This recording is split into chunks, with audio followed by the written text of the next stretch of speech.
Aujourd'hui, je te parle d'un sujet plutôt délicat. Comment perdre du poids?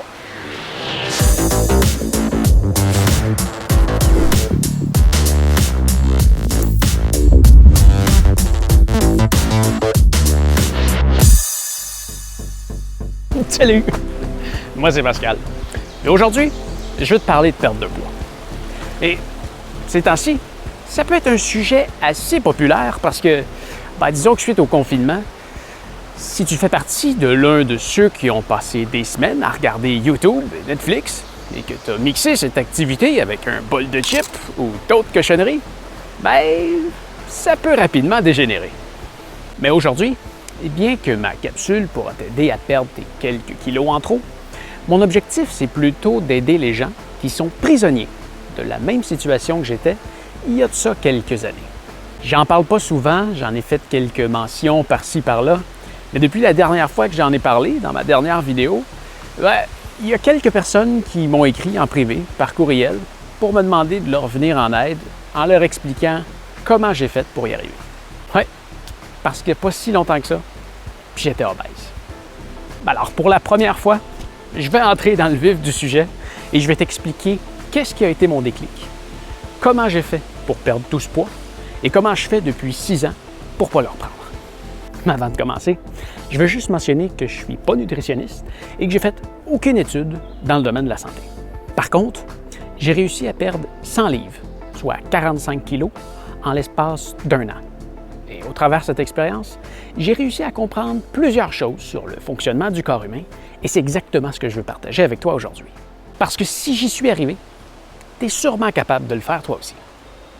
Mais avant de commencer, je tiens à te dire que j'ai suivi aucun régime pour y arriver. À un point tel que j'ai même mangé du McDonald's pendant ma période de perte de poids. Ouais. Non, c'est pas ça que j'ai mangé à tous les jours. Mais tout ça pour dire que une perte de poids, c'est pas forcément une corvée super désagréable. Mais bon, on va y revenir. Pour faire une longue histoire courte, j'ai toujours eu quelques livres en trop. Heureusement, j'ai quand même toujours bougé. Plus jeune, je passais les journaux, alors je marchais à tous les jours. J'ai toujours fait du vélo, je faisais aussi du ski. Non, je bougeais vraiment pas autant qu'aujourd'hui. Mais tout ça pour dire que une chance que je bougeais parce que ça aurait vraiment pu dégénérer. Malgré tout, je prenais du poids d'année en année. Et si tu es dans la même situation que j'étais, tu le sais, c'est vraiment pas agréable. Quand j'entends des gens me dire qu'ils s'aiment comme ça, et qu'ils sont bien dans leur corps, et qu'ils sont heureux. Pour vrai, arrête de te mentir. Pour avoir été dans la même situation, je vois vraiment pas comment tu fais pour être heureux. Oui, tu peux peut-être être heureux dans la vie, mais tu peux pas être heureux dans cette situation-là. On me surnommait Niagara Falls, parce que j'étais constamment en train de suer. Salut Eric. Oui, je suais vraiment beaucoup parce que j'avais toujours chaud. Toujours. Mais c'est normal quand on y pense. J'avais un manteau de gras en permanence sur moi.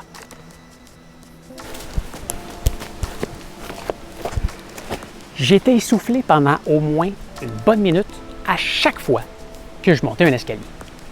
Et c'était assez gênant quand je parlais à des gens.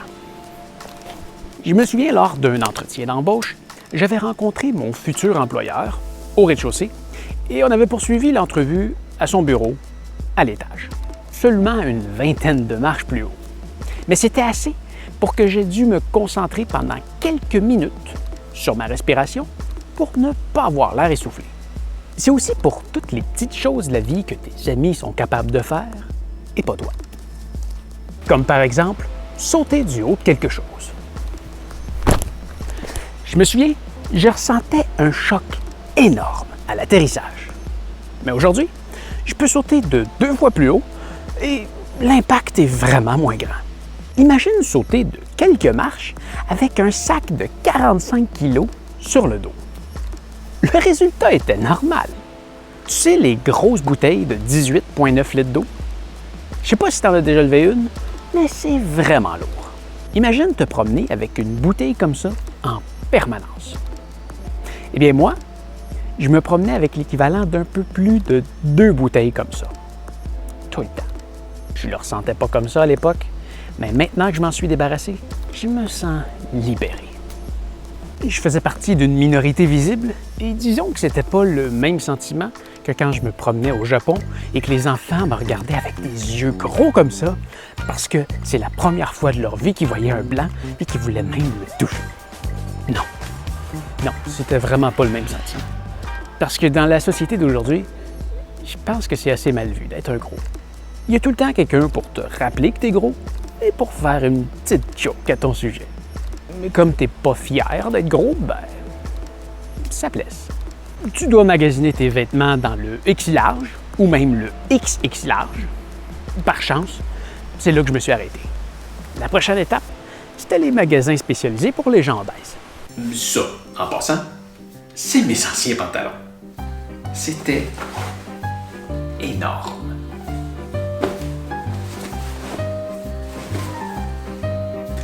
Et je les remplissais.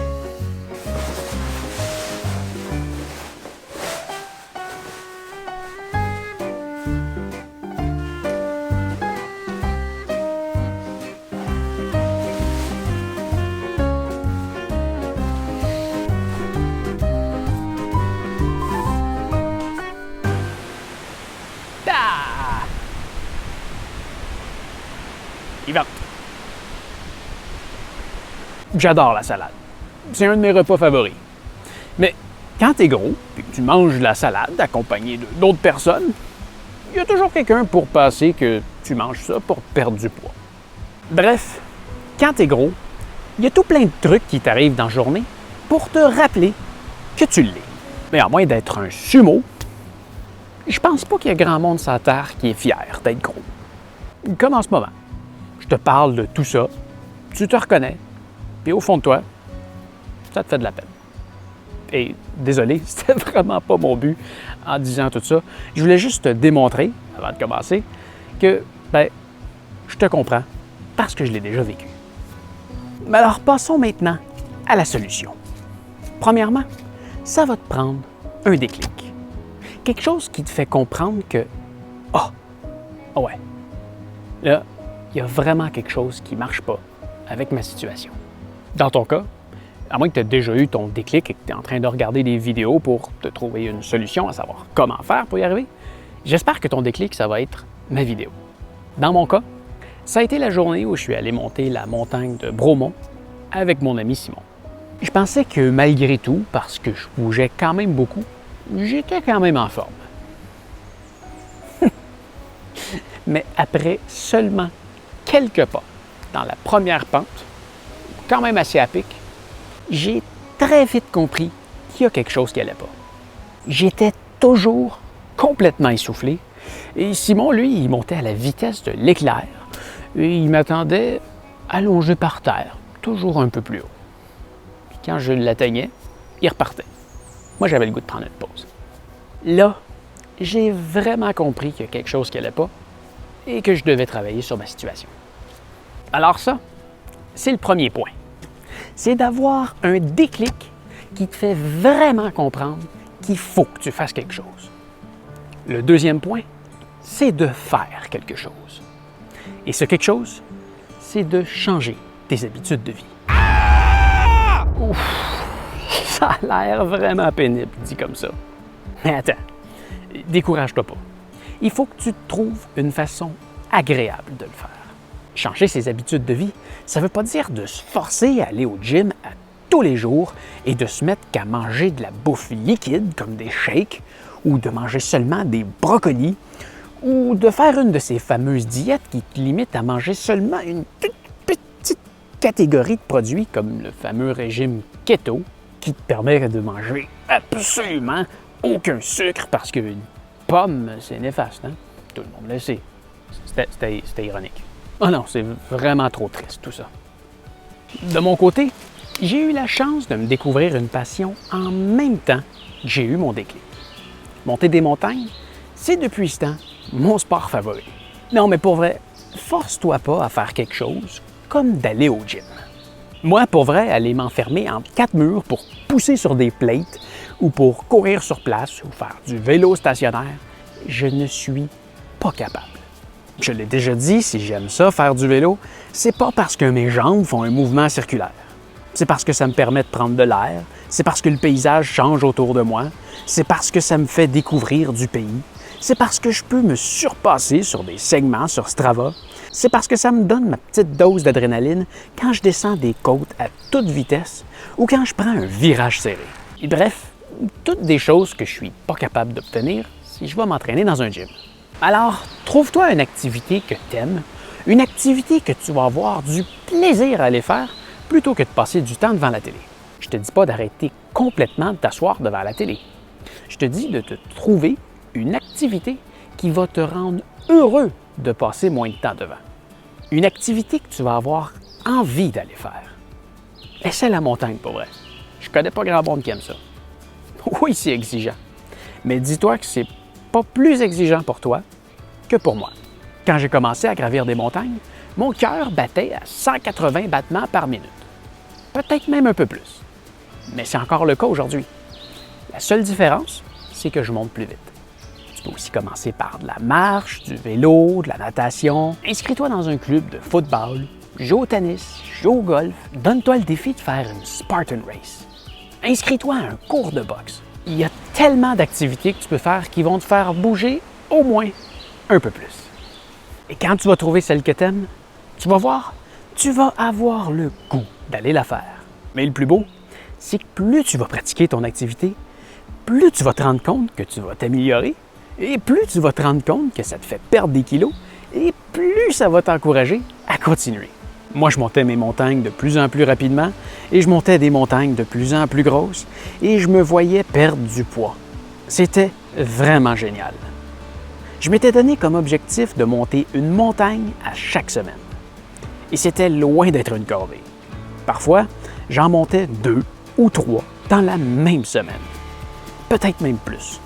Plutôt que de m'asseoir devant la télé pour jouer au PlayStation en mangeant des chips, j'avais le goût de gravir des montagnes et de manger une pomme. C'est comme ça que j'ai perdu, disons, mon premier 20 à 30 livres en 6 mois. Ensuite, j'ai perdu mon autre 70 à 80 livres dans les 6 autres mois. Ah oui, désolé le reste du monde, je sais, c'est complètement niaiseux, mais au Canada, on utilise officiellement le système métrique, mais pour certaines choses, on est complètement contaminé par nos voisins du Sud et bien, on finit par, pour certaines choses, utiliser le système impérial. Ben oui, depuis le début de la capsule, ça fait 2,54 km que je marche. Mais l'arbre, juste là, il est à 15 pieds.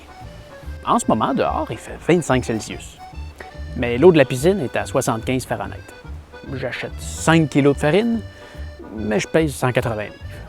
Bref, désolé si par réflexe, j'utilise ce fameux système impérial que je déteste. Tout ça pour te dire que la troisième étape, et probablement la plus importante, c'est l'alimentation.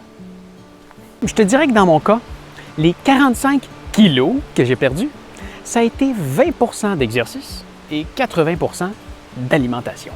Automatiquement, en te mettant à bouger, c'est certain que tu vas te mettre à mieux manger. Pour bien performer dans ton sport favori, tu vas vite réaliser que de manger une pomme avec des amandes, au sommet d'une montagne par exemple, ça va te donner des bien meilleurs résultats que de manger une poutine. Une poutine. Ou on peut prendre par exemple une fondue au fromage, du côté européen. Mais, une poutine. C'est tellement bon. Et ça, c'est l'autre point où je veux en venir. Empêche-toi pas de manger des trucs que t'aimes. Même si c'est de la poutine, des burgers, des pogos, la fondue au fromage, ils vendent vraiment fort. Empêche-toi pas de manger des trucs que t'aimes. Sinon, ça va être pénible. Seulement, mange-les en quantité raisonnable et pas à tous les jours. Et je viens de dire le mot secret, c'est la quantité. Alors, on va parler de calories. Ben oui, le premier truc que tu vois complètement en haut de chaque fiche nutritive de n'importe quel aliment. Eh bien, dis-toi que des calories, un homme, dans une journée normale, va en brûler environ 2500. Pour une femme, c'est 2000. Mais alors, disons que tu es un homme.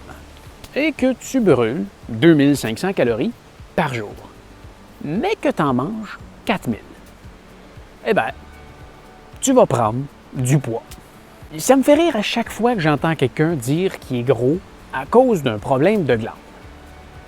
Ah oui, il y a du monde qui peuvent manger autant de cochonneries qu'ils veulent, mais qui ne prendront jamais une livre. Ben, ils sont chanceux. Mais si je suis devenu gros, c'est parce que j'adore manger.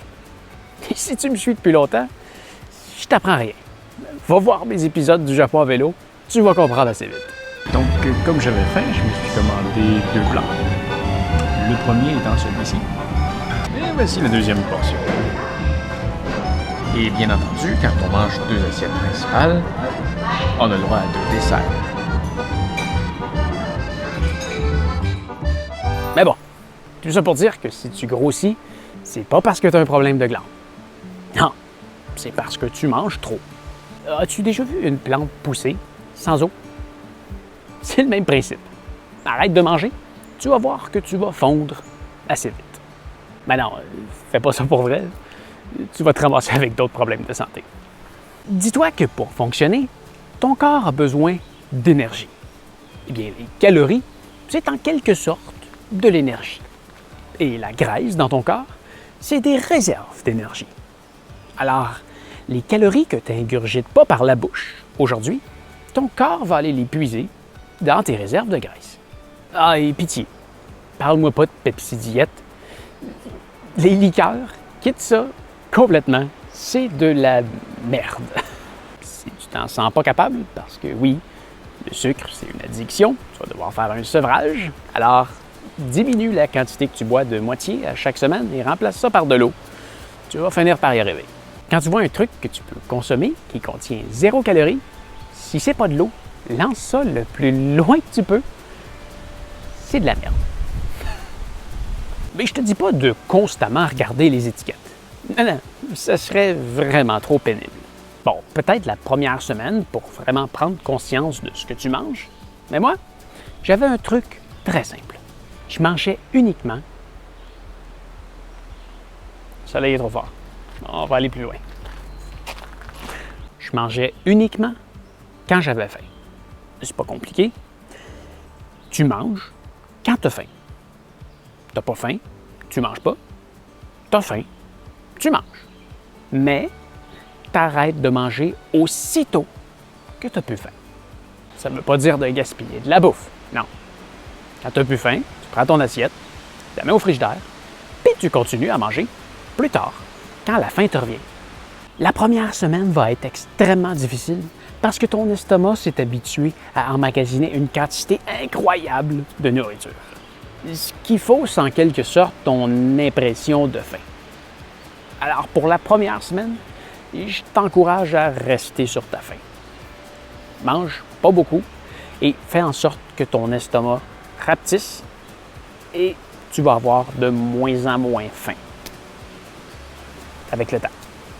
Alors pour la première fameuse semaine, je t'encourage à regarder les étiquettes et limite-toi à 2000 calories par jour.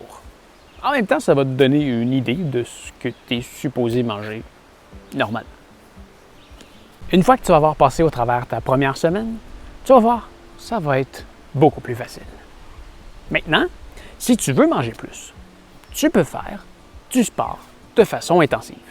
Quand tu fais du sport, ton corps a besoin d'énergie. Alors, il brûle des calories. Mais attention, les activités sportives ont un effet pervers. Elles te donnent le goût de manger. Et, tu pourrais, sans t'en rendre compte, manger beaucoup plus de calories suite à une activité sportive que ce que tu as brûlé en calories durant ton activité sportive. Par exemple, hier, je suis sorti faire mon tour de vélo quotidien. Et c'est des tours de vélo à plein régime.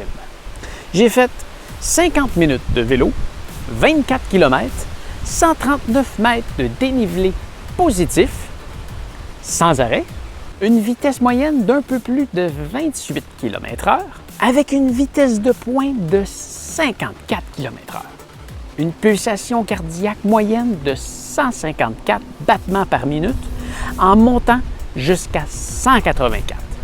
Eh bien, tout ça, ça m'a fait brûler que 800 calories, soit l'équivalent d'une boîte de 10 Timbits.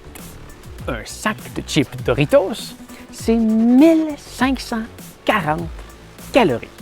Une bonne sortie à vélo de 110 km à une vitesse moyenne de 28 km/h, ça me fait brûler que 3000 calories. Alors, tu vois où je veux en venir? Si tu sors faire une activité qui te fait brûler 500 calories, mais que tu en manges 1500 après, tu viens quand même de gagner 1000 calories. Si je réussis à avoir tous ces chiffres-là, c'est parce qu'à chaque fois que je sors faire une activité, j'utilise toujours ma montre Suunto qui calcule tout. Tu as aussi l'option de la montre Fitbit, qui est une montre un peu plus abordable et qui, je ne l'ai jamais essayé, mais de ce que j'entends, elle fait pas mal le même genre de truc que Suunto. Grâce à ça, je m'inscris aussi sur des challenges sur Strava, ce qui me permet de rester motivé à atteindre mes objectifs, encore aujourd'hui. J'aime ça compétitionner contre moi-même, essayer de battre mes records ou me donner un objectif de kilomètres par mois à parcourir ou à gravir ou à juste faire des challenges ou à compétitionner contre mes amis, mes parents. Bref, pour moi, je trouve que Strava, c'est une belle façon de me garder motivé. Si jamais l'option d'une montre, tu sens que ça peut t'aider, je vais te laisser les liens dans la description si tu veux t'en commander une. Maintenant, si tu as une fringale et que tu as vraiment le goût de manger quelque chose et que tu ne peux pas te retenir de manger quelque chose même si tu n'as pas faim, mange une bonne grosse carotte. Hein? Ça va te tenir occupé pendant quelques minutes, puis à la fin, ça va te boucher un coin. Et en plus, c'est bon pour la santé. Fais juste pas la tremper dans une sauce. Dans le fond, c'est juste du gros bon sens. Mange mieux, mais mange surtout moins. Et prive-toi pas de choses que tu aimes vraiment. Quand je te disais plutôt de ne pas t'embarquer dans tes régimes, c'est que quand tu t'embarques dans un régime, tu te limites à une certaine catégorie d'aliments et tu vas tellement t'ennuyer des trucs que tu aimes qu'une fois que ton régime va être fini, tu vas aller t'empiffrer dans les trucs que tu aimes, qui t'ont manqué, et tu vas reprendre tout ton poids, et peut-être même plus, en un rien de temps. Parce que c'est beaucoup plus facile de prendre du poids que d'en perdre. Oui, une fois que tu vas l'avoir perdu, ça va être un combat de tous les jours de ne pas le reprendre. Si tu es gros, c'est forcément parce que tu aimes manger. Moi, j'adore ça, manger. Je ferais ça toute la journée. Il n'y a pas beaucoup de choses plus le fun que manger. C'est un plaisir ultime de la vie. Moi, je mange ce que je veux, mais je me suis mis une limite à 180 livres. Si j'embarque sur la balance et que je pèse plus de 180 livres, eh bien, je me limite jusqu'à temps que je retourne en dessous. Et ce qui m'encourage le plus à respecter cette limite, c'est que je veux absolument pas, mais absolument pas, retourner à ce que j'étais, à mon plus gros, à 266 livres. Aujourd'hui, je peux courir, gravir des montagnes, traverser des pays à vélo. Je me sens tellement mieux. Je peux monter un escalier à toute vitesse sans être essoufflé. J'ai arrêté de faire de l'eczéma, j'ai plus de crampes des mollets, j'ai arrêté de suer comme les chutes Niagara. Mon vélo a arrêté de craquer quand j'embarque dessus. Je peux me faufiler dans des espaces restreints. Honnêtement, je vois qu'un seul inconvénient, c'est qu'en hiver, je gèle des mains. Avant, je pouvais déneiger ma voiture les mains nues à moins 20. Aujourd'hui, peu importe ce que je fais, je finis toujours par avoir froid aux mains. Mais bon, c'est un maigre inconvénient pour tous les avantages que j'ai gagnés. La vie est tellement plus agréable quand on est mince et en santé. Alors voilà, je pense que j'ai tout dit ce qu'il y avait à dire. Maintenant, c'est à ton tour de faire les efforts pour y arriver. Il n'y a personne d'autre qui va pouvoir le faire pour toi et je t'encourage vivement à les faire parce que c'est les efforts qui vont être les plus bénéfiques pour ta qualité de vie. Rappelle-toi seulement de ces 2 règles. Trouve-toi une activité que tu aimes, pratique-la et arrête de manger dès que tu ressens plus la faim. Si jamais tu as des questions, n'hésite pas à m'écrire juste en dessous dans les commentaires, ça va me faire vraiment plaisir. Et pour vrai, je lis tous les commentaires que je reçois, alors cherche pas à m'écrire ailleurs, juste en dessous, ici, c'est le meilleur endroit. Mais enfin, j'espère que tu as aimé la capsule. Si c'est le cas, donne-moi un pouce en l'air. Tu peux aussi t'abonner à la chaîne si ce n'est pas déjà fait. Si tu veux absolument rien manquer, il y a aussi l'infolettre. Le lien est dans la description. Fais attention à toi et on se revoit très bientôt. Salut!